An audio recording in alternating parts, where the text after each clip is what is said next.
자, 문제 5번의 원천징수 부분을 보겠습니다.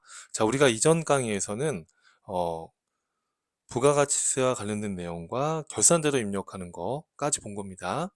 그리고 이제 이번 시간에서는 원천징수와 관련된 걸 보겠습니다. 자, 문제 5번의 1번인데요.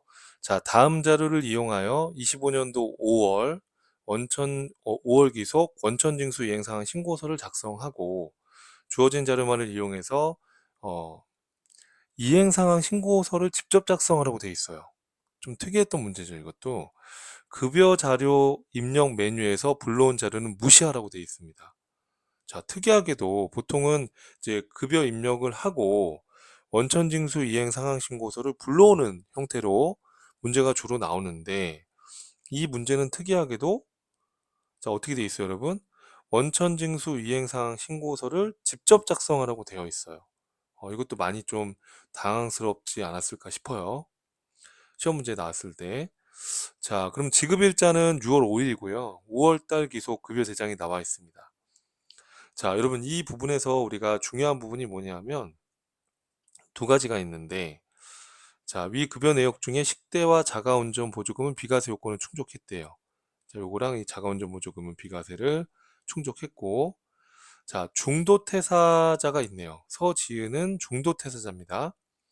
그래서 5월 31일까지 근무를 했고 중도퇴사에서 1월부터 4월까지의 총 지급액이 1200이다 이렇게 나와 있습니다. 자, 이거라고 가정한다 라고 돼 있어요.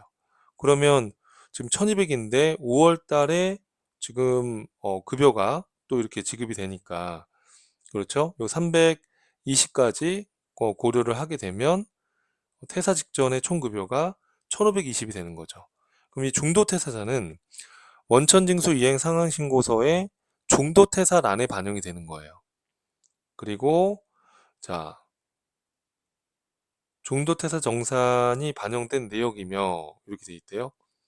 자, 여기 보니까 소득세가 마이너스 20만 원이 나왔다는 건 퇴사 시점에서 연말정산을 해봤더니 지금 마이너스 20이 나왔다는 얘기죠. 그럼 요거를 마이너스 20으로 반영해야 되고 지방소득세는 원천징수 이행 상환 신고서에 안 들어가요, 여러분. 요거는 그러니까 지방소득세는 의미가 없어요. 자, 소득세가 원천징수 이행 상환 신고서에 반영이 되는 겁니다. 자, 그러면 우리가 생각을 한번 해볼게요. 자, 원천징수 메뉴 안에 원천징수 이행 상환 신고서를 들어가 주시고요. 자, 지금 문제 보시면은 기속이 5월이고 지급이 6월이니까 우선은 5월부터 5월, 6월부터 6월로 들어가 주시는 겁니다. 자, 그러면 문제 보니까 우선은 5월 달에 김성현하고 서지은이 지금 두 명이 있잖아요. 그럼 이 두 명에 대해서는 간이세액표가 적용이 됐으니까 간이세액 적용된 근로소득은 두 명이고요. 자, 급여 대장을 보면 자, 총 지급액이 620으로 나와 있으시잖아요, 지금. 그러면 여기서 대부분 학생들이 아마 620으로 입력을 했을 겁니다. 이렇게요. 자, 우선 입력해 볼게요. 그리고 소득세가 자, 소득세가 얼마로 돼 있어요, 여러분? 보니까 자, 중도퇴사자는 중도퇴사에 반영되는 거기 때문에 지금 9만 원이죠.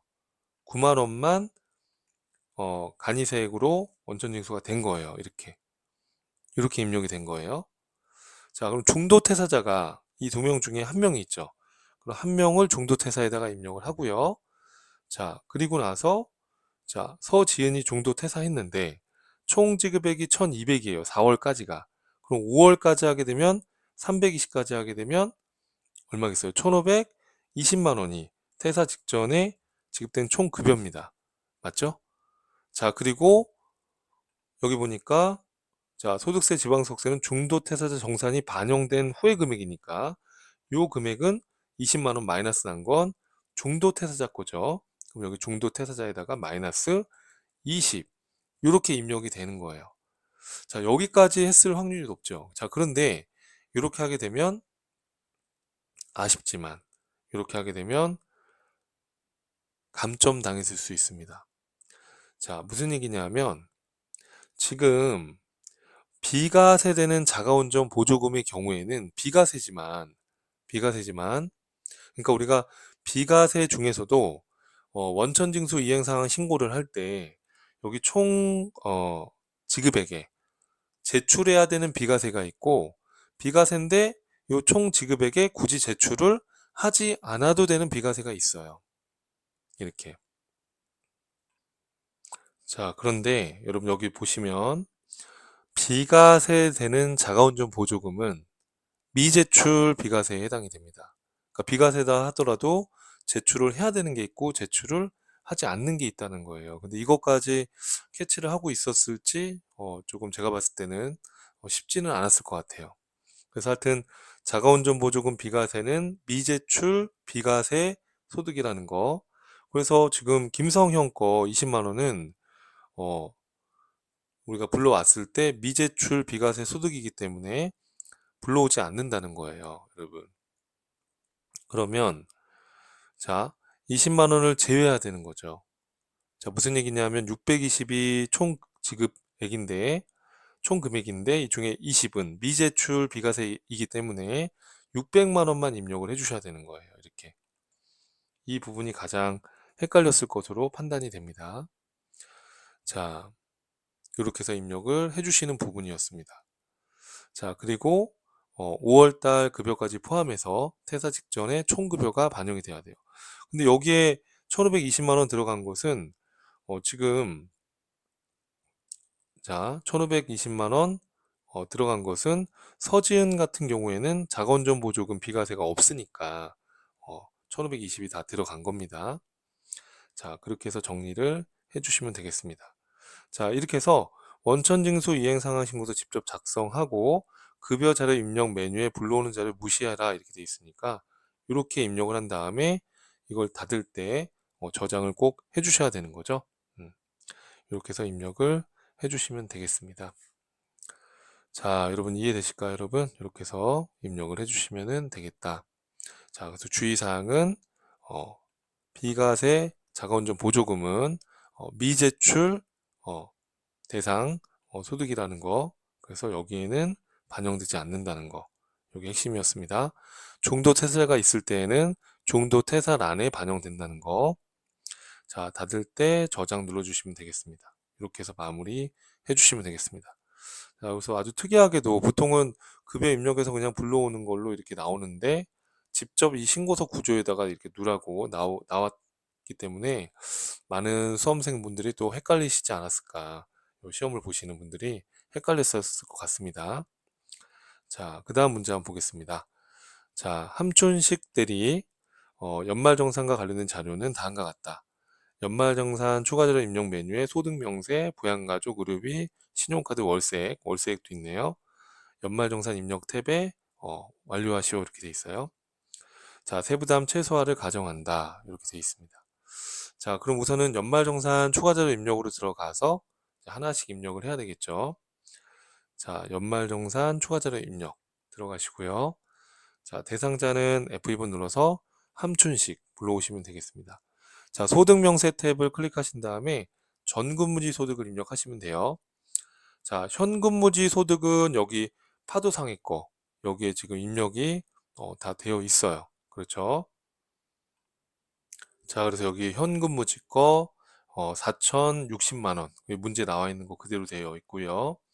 맨 밑에 내려보시면 박대는 맨 밑으로 내려보시면 소득세 236만 8,370원 거기 나와 있는 자료 그대로 불러와 있습니다.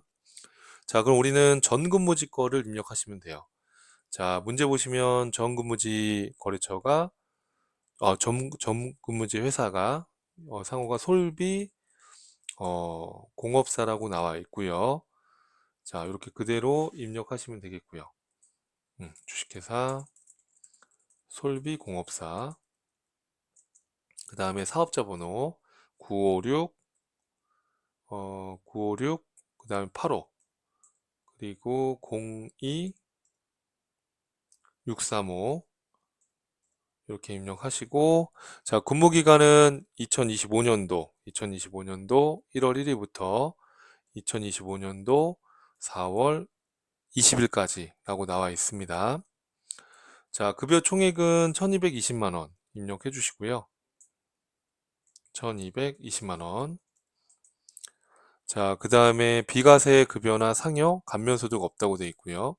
4대 보험과 세금은 맨 밑으로 내려서 또 입력해 주시면 되겠죠. 자, 건강보험료가 464 810 그대로 입력해 주시고요. 장기요양보험료가 97290 입력하시면 되고요. 고용보험료는 134 320이라고 나와 있죠. 자, 국민연금은 508 700이라고 나와 있습니다. 자, 이렇게 해서 그 제시된 자료 그대로 입력을 해주시면 되겠습니다. 자, 그 다음에 세금 입력할 땐 주의하라고 했었죠, 여러분. 자, 세금은 거기 보시면 결정세액이라고 또 나와 있네요, 다행히.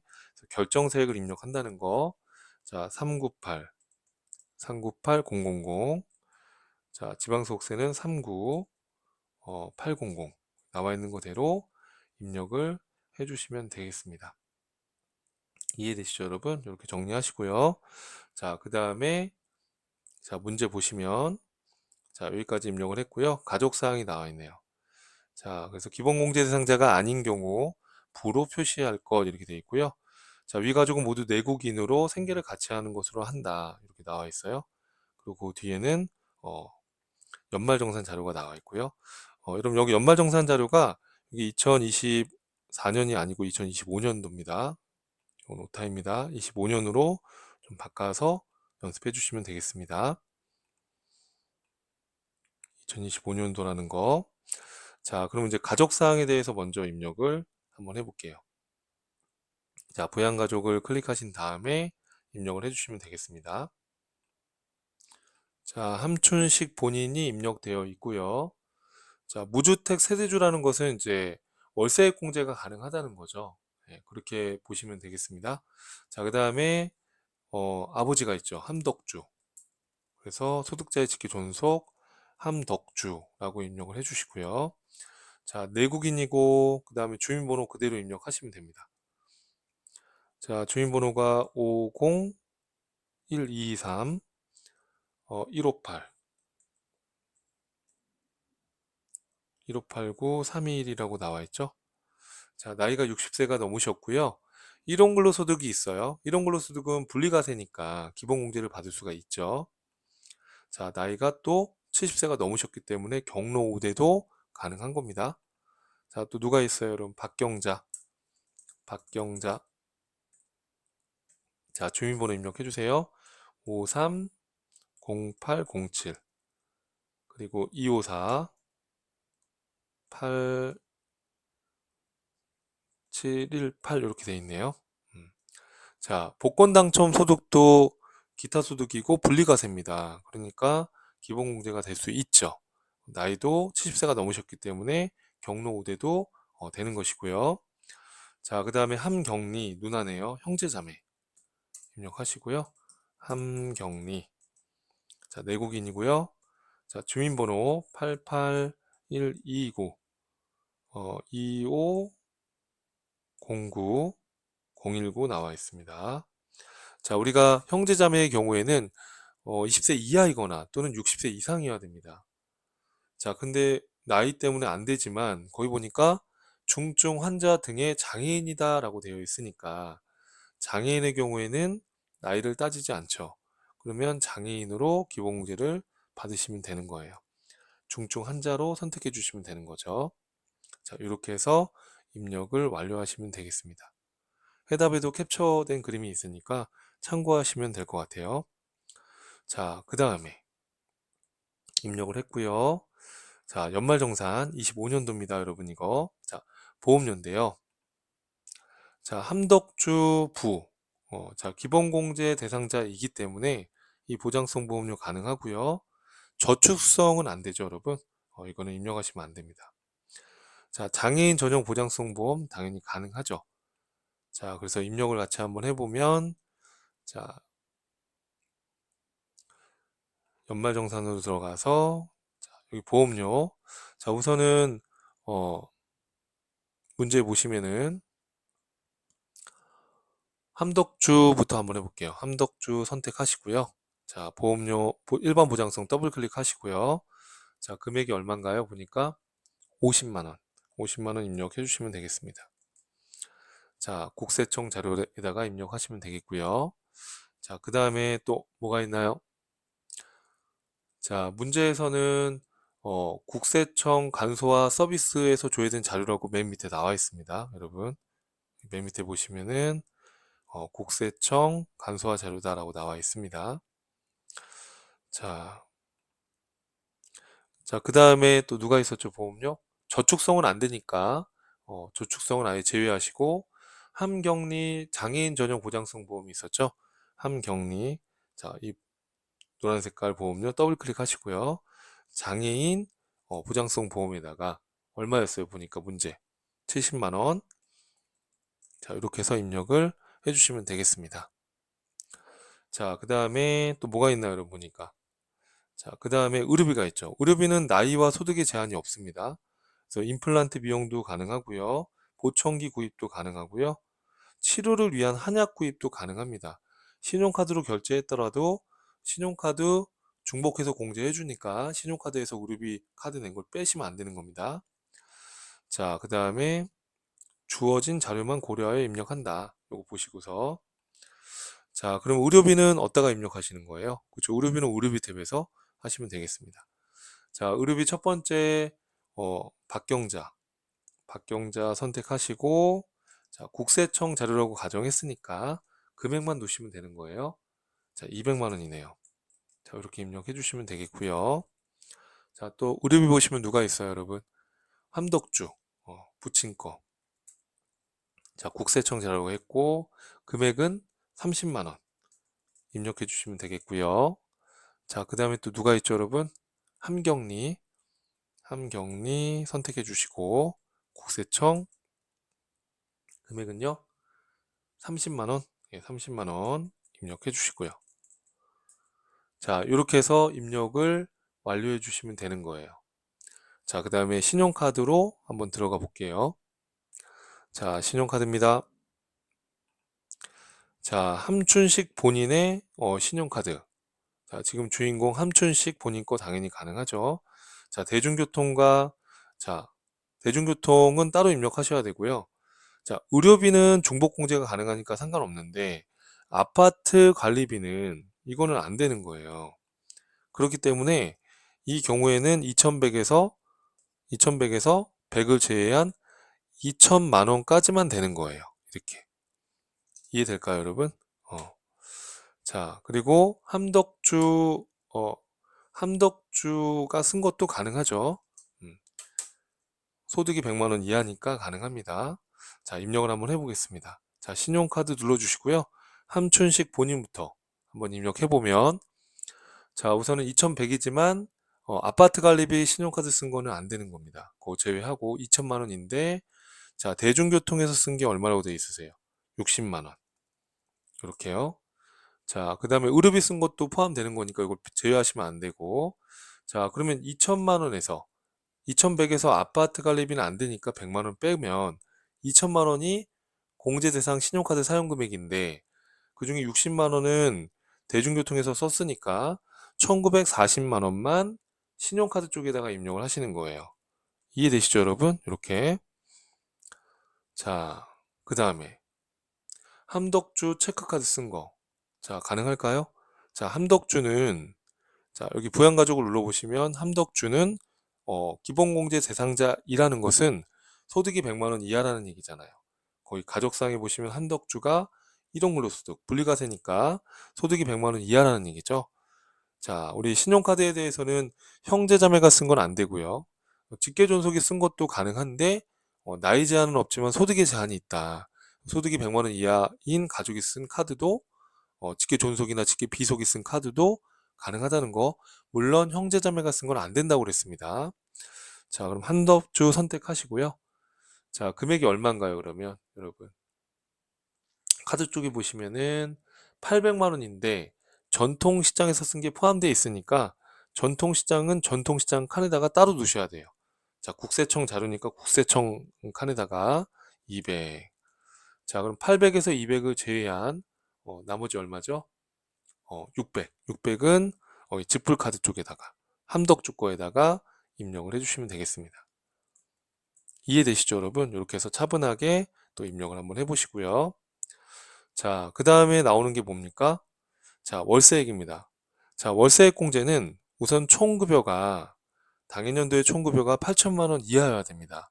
그리고 국민주택 규모 이하의 주택이거나 또는 기준시가 4억 원 이하의 주택이어야 돼요. 근데 여기 보니까 85m 제곱 이하의 국민주택 규모이고요.